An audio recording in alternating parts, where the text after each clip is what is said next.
Romance films are movies that centre on the themes of love. I'd like to welcome my special guest for today, the graceful and glorious Lady Victoria. Hello, Victoria. I think this should be a thing, but yeah. What, the guest? The guest jig. The guest jig. Yeah. Founded by so. Pat. Pat. We're here to give you our top 5 romance films, and that will give you a rough idea of the movie trailer's top 10 romance films. I don't enjoy romance films that much. I would say that they're probably my least favourite genre of film, and every single time I've had to endure romance films in the past, it's been an arduous experience that I've done out of love and necessity rather than enjoyment or any kind of fulfillment. So I'm not the best qualified person to speak about romance films. However, I do have an alternative list for people that are like me and find the thought of gouging one's eyes out more pleasurable than sitting through P.S. I Love You, for example. Yeah. It sounds like I made you watch P.S. I Love You. I didn't. Oh. No, she didn't. Disclaimer. Bam! Yeah, without further ado, let's get into it. Top 5 romance films and alternative romance films. Victoria, what is your number 5? My number 5 is Forrest Gump. Good old Forrest Gump. It's just such a nice little classic film, and even though it touches on a lot of other subjects than love, the scene where he's like later on in the film, spoiler, where he's taking care of Jenny and going up with the tray to her room, is just it melts my little heart. Oh. It does. And it's just a nice little film, and it makes me sort of happy and sad every time I see it.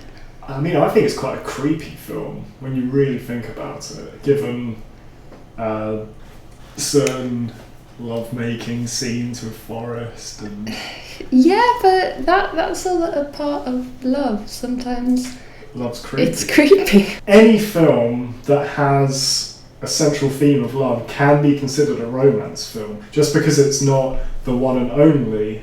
I mean, there are going to be a couple of rom-coms mentioned here, but I mean, rom-coms have a very specific purpose in society. I've got one. Okay, so if you're looking for a list of the best rom-coms, this isn't it. However, there is some representation. My number 5, 2008's Wall-E, directed by what's his tits? Andrew Stanton. Yep, that's his name. That is his name. He made a fantastic film. It has a very strong love theme that courses throughout. And these are robots, and for them to make a film about robots that's believable and heartfelt and cuts to the core of you and makes you feel warm and fuzzy and sad and heartbroken all at once. Wall-E is a visually stunning film. I consider it almost a piece of art. It's just really cute, and the fact that so little is said in the film, the humans are secondary, to be able to bring the emotions out of your characters and really make your audience feel when it's just robots running around, that's big. I mean, I haven't felt this strongly about a robot since the Daleks, so yeah, I mean, that's a big deal. So, my number 5... Wow! His slightly disturbed cousin, long lost at the dump. Growly.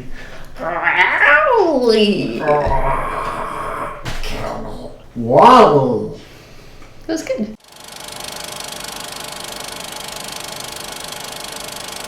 My number 4 is a French film called Amour, which means love. Whoa. Word of the day. It's fairly recent, it's from 2012, and it's a drama / love film. It's quite low-key. It's a bit sad. It's about an old retired couple, and they're basically just living life. Like, they're enjoying going out to concerts and being very artsy and cute together. And then one day the wife gets a stroke. Oh. And then it's all about how they sort of cope with this new life together, and it's not very uplifting. It's a very raw film about love and sort of the different sides of it. I watched it at the cinema, and I don't think it has any sort of soundtrack in it. So at the end of the film, when the credits roll, it's just silent. And you know how when the credits roll, people sort of shuffle around and get up and leave. No one moved. Everyone's just sitting in their chairs, and you could hear like a pin drop because it was in a state of bereavement. Yeah, it was intense, and I cried. Did you? Yeah. Did you cry during all of these films on your list?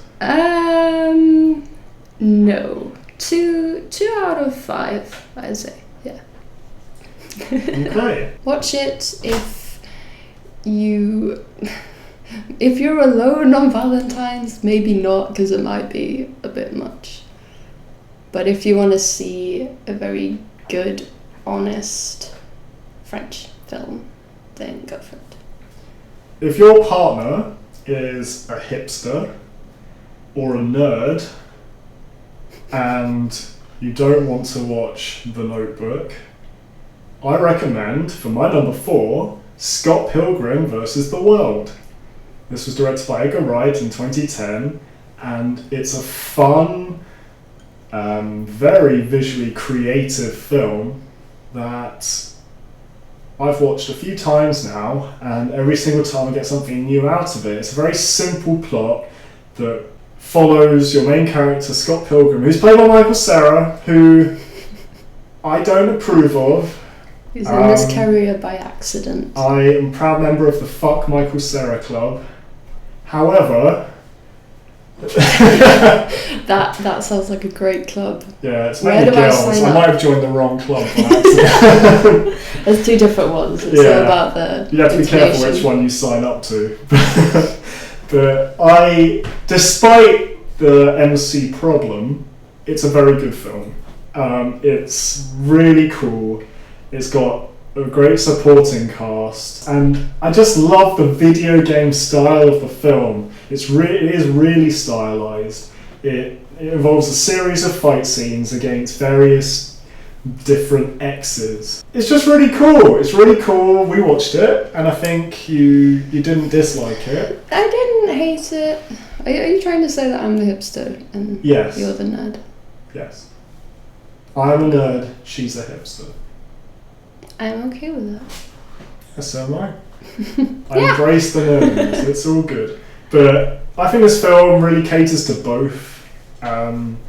There's loads of little nods to various video games in the past. They're subtle, but they're there. And then any movie with Michael Cera is a hipster movie. The main theme of the film is about winning a girl, which is the main arc of most love stories. And I just really like the way it's directed and the way it's filmed. And that's why it's my number 4. Great film. My number 3 is old school classic West Side Story from 1961. If you haven't seen it, then you should. Wait, why did you pick that one over any other musical, which are all basically love stories, unless they're chitty chitty bang bang? Well, partly because of the whole sort of Romeo and Juliet vibe that they've got going on. And aside from it being a sort of dramatic love story, it's also a really good film. It's got lots and lots of good lyrics, good songs. It's the Bernstein-Sondheim combination, which is always a good thing. Mm-hmm. Yeah, it's cute. I love the whole little gang thing, like the jets, and they're all like... In a brighter world, when gangs didn't use guns to kill each other, they used clicking fingers. It's kind of That just lifts any situation. If there's awkward silence, you can just like... Maybe if people were still clicking, Tupac would still be with us. That got deep. It's nice. I love the sort of, in America, the whole girl power thing, and yeah, I like it. At least it's not insert musical here. I could have picked Rent, Yeah. which is also a very good musical, which it's about love. It's not just one love story. Like there's loads of different different love stories between different people. And also I think the West Side Story needs a little shout out because, you know, time passes and people need to be reminded that it's out I there. think that's a valid point. It's good. My number 3 is Shaun of the Dead. So my second Edgar Wright pick. He's not really what you consider a romance director, but here he is. So 2004 Shaun of the Dead, great British comedy. It is, by definition, a rom-com-zom, or a rom-zom-com. For the 5 of you that haven't seen Shaun of the Dead, it's a brilliant film about a guy trying to get to the pub. It's probably one of my favourite comedies of all time. It makes me giggle on the inside and the outside. The scene where Simon Pegg and Nick Frost are battering the 2 zombies in their back garden excessively with their spades. It gets me every time. I love it. If you want to just feel better about life on Valentine's Day, whether you're with someone or not, it's a great film to watch. It does embody the theme. There is definitely a love story at its centre. It's about a man trying to reinvigorate his relationship and bring them back together because he's a bit of a loser and a bit of a terrible boyfriend. But we can all relate to that at times, and especially if you're English. British awkwardness. Yeah, sometimes you just got to sit down, have a cup of tea, and think things over. You know, and that's the centre, the core of Shaun of the Dead. It's about tea and pubs and girlfriends and a quaint but happy existence and zombies. And that's why it's number 3 on my list. It's just a really good film. It's brilliant. It's also full of really, really good quotes. So many which good quotes. They fit in quite well in sort of everyday life. So a situation will arise and you can just stick a little quote in there and you see who sort of gets it. Like, if they don't, you just... The door is open again!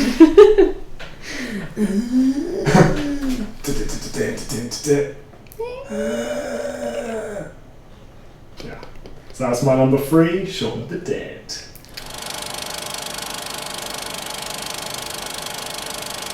My number 2 is maybe a little bit of a guilty pleasure, Ooh. maybe. Can't have that on your list. Yes, I can. If there's any time to be watching guilty pleasure films, I think it's Valentines, maybe. The Notebook. My number 2 is Green Card from 1990. What? Yeah? Sorry, carry on. It's with Andy McDowell and Gérard Depardieu, who I must have had some strange kind of crush on when I was younger and I saw this film for the first time, because it's just stuck in my memory as a really fun, light-hearted comedy about love. So the story is this French guy, Gérard or George. George. George. It wouldn't have been quite as romantic if it was called George. Oh, he's called George. George. I think. Do Do you're you know quite what? I the might French get film that wrong. enthusiast, Victoria. That's becoming clear. 3 out of 5. Yeah. Ooh, spoilers! Spoilers! Such a surprise. Oh. Basically, this guy moves to America and he needs, what's it called? Mouth to mouth? Yeah, amongst other things.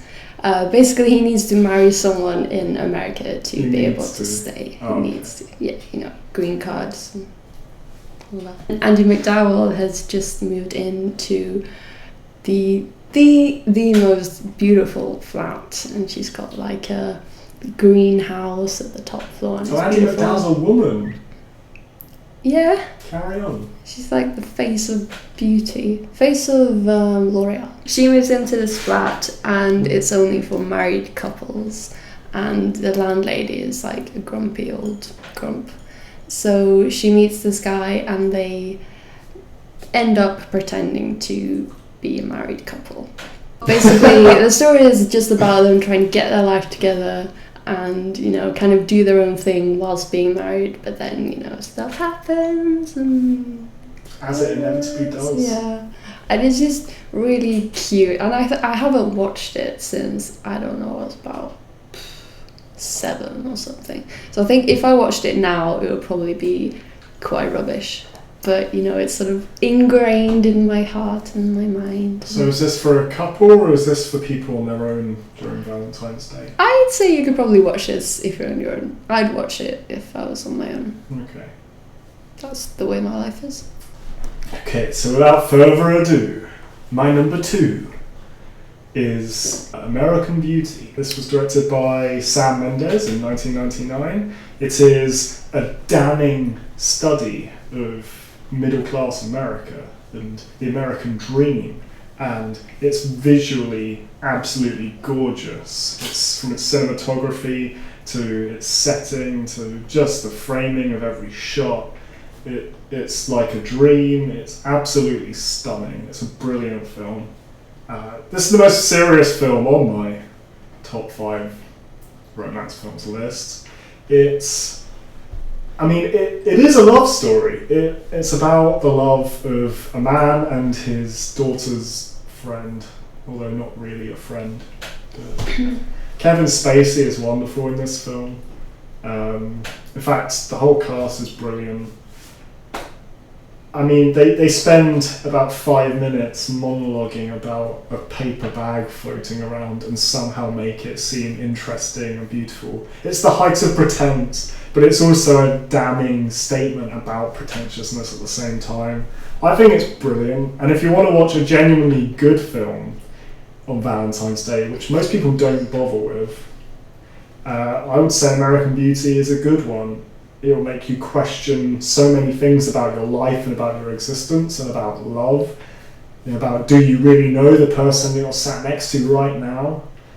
What's she thinking? Who's she thinking about?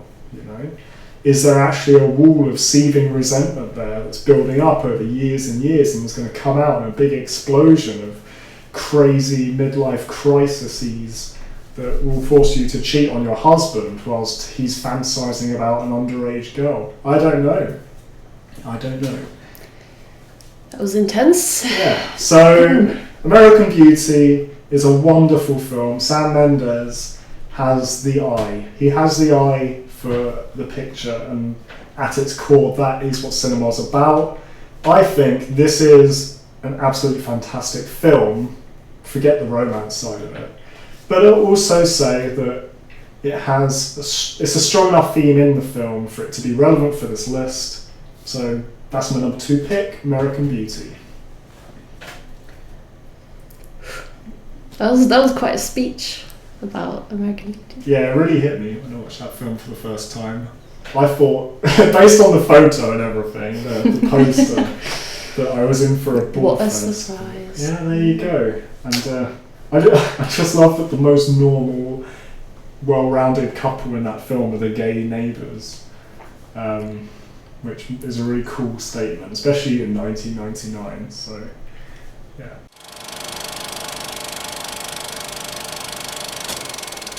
My number 1 of this list of all times of my life, it can probably fit into a lot of categories and genres of film, and it would be number 1 in all of them.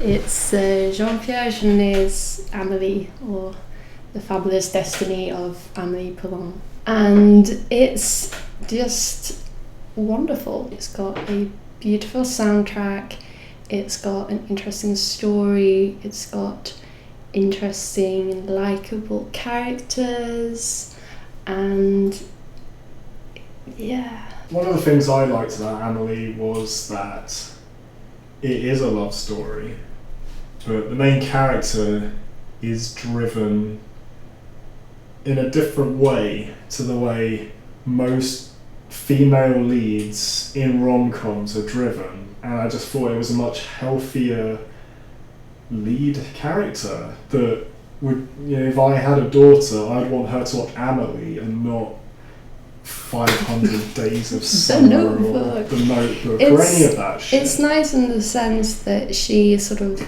sees love in all the little things. Like she doesn't go after the perfect life or the perfect guy or anything, and it's just a little celebration of the little things in life, and just about being kind and open, and all the little animations in the film, they just add to everything.